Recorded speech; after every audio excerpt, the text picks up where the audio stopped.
Ուկրաինայում այլև դեռ չկա այդպիսի ղեկավար, որը համարձակություն ունենա հանձնել 4 շրջանը եւ Ղրիմը։ Ուկրաինացիները մերպես չեն, նրանք լուրջ ժողովուրդ են, մերպես չեն, որ գանացեն նախկինները, դղյակները եւ մենք մեր հայրենակիցներին հանձնենք։ Հիմա էլ Սյունիքի հերթն եկել։ Ուկրաինացիները շատ լուրջ մարդիկ են, նրանք այդ 4 շրջանները եւ Ղրիմը չեն կարող զիջել, այնտեղ այդպիսի ղեկավար անգամ եթե փորձի դա անել, իր կյանքը կարող է երկար չտևի դրանից հետո։ Այնտեղ կան շատ լուրջ ազգայնական ուժեր։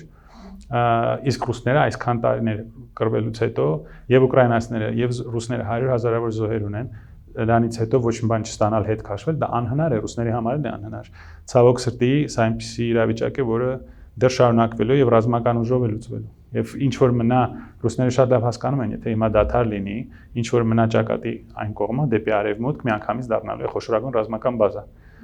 Եվ անգլիացիները, եւ ֆրանսիացիները, եւ ամերիկացիները, եւ գերմանացիները այդ ռուսոֆոբիայի, այդ էքստազի մեջ են գտնվում, եւ այնտեղ կկառուցվեն շատ լուրջ ռազմաբազաներ, տեխնոլոգիաներ են փոխանցվելու Ուկրաինային, գործարաններ են արդեն կառուցվում, սա շարունակվելու է, սա ողբերգական իրադարձություն է, որը հետևանք եղավ 90-ական թվականների այն քաղաքականության, որով Եվրոպան պետք է նորից կիսվեր Արևմուտքի եւ Ռուսաստանի միջեւ։ Դա շատ մեծ սխալ էր։